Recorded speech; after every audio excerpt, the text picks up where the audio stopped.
AutoCAD 2022 मा paper setup गर्न सिकाउन गइरहेको छु। स्वागत छ मेरो ठकुरी युट्युब च्यानलमा। हामीले चाहिँ पेपर सेटअप गर्नको लागि चाहिँ पहिले कमान्डमा चाहिँ हामीले MVSETUP सर्च गर्नुपर्ने हुन्छ।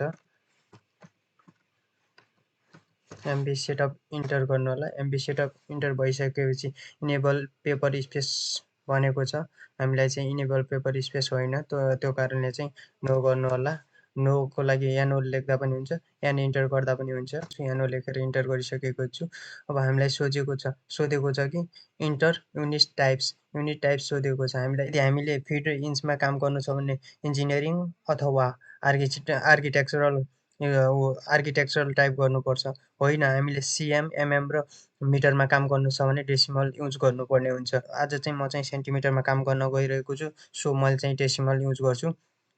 डी इन्टर गर्दा हुन्छ। डेसिमलको लागि सर्टकट के भनेको, अब हजुरहरूलाई सोधेको छ इन्टर द स्केल फ्याक्टर भनेको छ। स्केल फ्याक्टर सोद्धाखेरि हजुरहरूले चाहिँ यहाँ 96 इन्टर गर्नु होला। 96 मैले लेखिसकेको छु, हजुरहरूले देख्न सक्नुहुन्छ। 96 इन्टर। अनि फेरि सोधेको छ कि इन्टर द पेपर विड्थ सोधेको छ। पेपर विड्थ चाहिँ जति सक्दो ठुलो राख्नु होला। मैले चाहिँ 1000 राखिदिन्छु। जति ठुलो राख्यो हामीले जतिवटा टाइममा MVSETUP गर्नु पर्दैन। यही ठाउँमा हामीले ड्रइङ बनाएर कपी गरेर प्रिन्ट गर्दाखेरि छुट्टै प्रिन्ट गर्दा हुन्छ आफूलाई चाहिएको ड्रइङहरू। सो मैले चाहिँ यसलाई 1000 विड्थ राखिदिएको छु। 1000 विड्थ राखिसकेपछि फेरि सोधेको छ हजुरहरूलाई इन्टर द पेपर हाइट भनेको छ। पेपर हाइट पनि हजुरहरूले ठुलै राख्नु होला। मैले पनि यसको पेपर हाइट पनि 1000 राखिदिएको छु।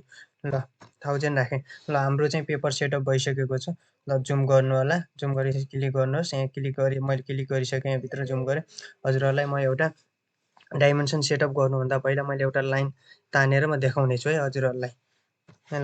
लाइन तानेर त्यसको डाइमेन्सन देखाउने छु। लाइनको लागि चाहिँ मैले सर्टकट की चाहिँ एल इन्टर गरेँ। ल एल इन्टर भइसकेपछि यहाँ टच गरेँ। टच गरेपछि बाङ्गोटुङ्गो लाइन आएछ होइन। यसको लागि सिधा गर्नको लागि चाहिँ हामीले अर्थ अन गर्नुपर्ने हुन्छ। अर्थ अन भइसक्यो। ल अर्थ अन गइसकेपछि सिधा भर्टिकलमा पनि सिधा आउँछ, होरिजेन्टलमा पनि सिधा जान्छ। यदि हामीले अर्थ अफ छ भने चाहिँ जिगज्याग लाइन आइरहेको हुन्छ। त्यो कारणले मैले चाहिँ सिधा लाइन तानेँ। यसको लागि मैले डाइमेन्सन 10 मात्रै दिएँ। ल 10 इन्टर गरिदिएँ। 10 इन्टर, डबल इन्टर गर्दा मेरो चाहिँ जुम कम भएर रहेछ। अब जुम गर्नुहोस्। धेरै जुम गर्नुपर्ने हुन्छ। हामीले किनभने 1000 को पेपर बनाएको थियौँ, जुम कम गरेको भएर सानो देखेको लाइन। अब यसको चाहिँ डाइमेन्सन चेक गर्नुपर्छ। हाम्रो यहाँदेखि यहाँ क्लिक गर्नु होला। ल 10 त आयो होइन, तर हाम्रो के मिल्यो भने डाइमेन्सन सेटअप गर्नुभन्दा अगाडि यसको के अरे हाम्रो एरोको साइज ठुलो छ अनि टेक्स्ट हाइट पनि ठुलो छ। अब यदि हामी डाइमेन्सन मिलाएको भए ठ्याक्कै हामीलाई चाहिएको साइज आउँथ्यो। सो हामीले अब त्यसको लागि हामीले पहिला के गर्नुपर्ने हुन्छ, यसको लागि डाइमेन्सन सेटअप गर्नुपर्ने हुन्छ। डाइमेन्सन सेटअपको लागि सर्टकट की भनेको डी हो। डी इन्टर गर्नु होला। डी इन्टर गरिसकेपछि यस्तो हजुरले यस्तो डायग्राम देख्न सक्नुहुनेछ। यो डायग्राम देखिसकेपछि अब हामीले के गर्नुपर्छ, हामीले नयाँ सेटअप गर्दै थियौँ भनेपछि चाहिँ न्यूमा गर्नुपर्छ। यदि हामीले पहिल्यै डाइमेन्सन सेटअप गरिसकेका थियौँ, बिचमा चाहिँ हाम्रो मानौँ एरोको साइज अनि टेक्स्ट हाइट सानो ठुलो बढाउनु पर्ने भने मोडिफाई गर्नु होला। मैले चाहिँ अहिले नयाँ बनाउँदैछु, त्यो कारणले चाहिँ मैले न्यू चुज गरेँ। न्यू चुज गरिसकेपछि यहाँ देख्न सक्नुहुनेछ। यहाँ कन्टिन्यू गर्नु होला। क्यान्सल पनि नगर्नु होला, हेल्प पनि नगर्नु होला। कन्टिन्यू गर्न सक्नुहुनेछ। कन्टिन्यू गरिसकेपछि अब देख्न सक्नुहुनेछ हजुरहरूले यहाँ सोधेको छ कि यहाँ लाइन सोधेको छ, यहाँ symbol and arrow, text, fit, primary unit, alternate unit इत्यादि सोधेको छ। अब हामीले चाहिँ पहिला स्टार्ट लाइनबाटै गरौँ है। लाइनमा गइसकेपछि हामीले पहिला चेन्ज गर्नुपर्ने हुन्छ कलरको चाहिँ हामीले अहिले लेयर चेन्ज गर्नुपर्ने हुन्छ। त्यही भएर अहिले बाई लेयरमै राखिदिउँ। हामी लाइन टाइप्स पनि अहिले चेन्ज गर्नुपर्ने हुन्छ। यसलाई सबैलाई बाई लेयर गरिदिनु होला। बाई लेयर गर्दैछु। अरू चाहिँ यतिकै छोडिदिनु होला। राइट साइडमा देख्न सक्नुहुनेछ फिक्स लेन्थ एक्सटेन्सन लाइनमा टिक लगाइदिनु होला। यो टिक लगाइसकेपछि अब हाम्रो यसको के अरे लाइनको काम चाहिँ सकिएको छ। अब हामी सिम्बल एन्ड एरोमा जान्छौँ। सिम्बल एन्ड एरो यहाँ 2.5 देखाएको छ। यदि हामीले सेन्टिमिटरमा काम गरिरहेछौँ, 2.5 सेन्टि भनेको त एरो धेरै ठुलो छ। अघि देख्न सक्नुहुन्थ्यो, मैले हजुरहरूलाई देखाएको थिएँ, धेरै ठुलो देखाएको थियो एरो। त्यो कारणले चाहिँ मैले कति राखेँ भने चाहिँ 0.5 राखिदिएँ। यदि हजुर यो 0.5 राख्दा पनि हजुरहरूलाई सानो लाग्यो या ठुलो लाग्यो भने घटबड गराउन सक्नुहुनेछ। मोडिफाईमा आएर है, न्यू चाहिँ नगर्नु होला। डाइमेन्सन सेटअप गर्दाखेरि मोडिफाई गर्नु होला। मैले चाहिँ 0.5 राखिदिएँ एरो। ल ठिक छ, यहाँको चाहिँ यति गर्नु होला। एबोभ यहाँ चेन्ज गर्दा एबोभ डाइमेन्सन टेक्स्ट गर्नु होला। यहाँ चाहिँ एबोभ डाइमेन्सन टेक्स्ट यहाँ देख्नुहुन्छ अलि फिगर चेन्ज भयो। अनि यो गरिसकेपछि अब हामी टेक्स्टतिर जाऊँ।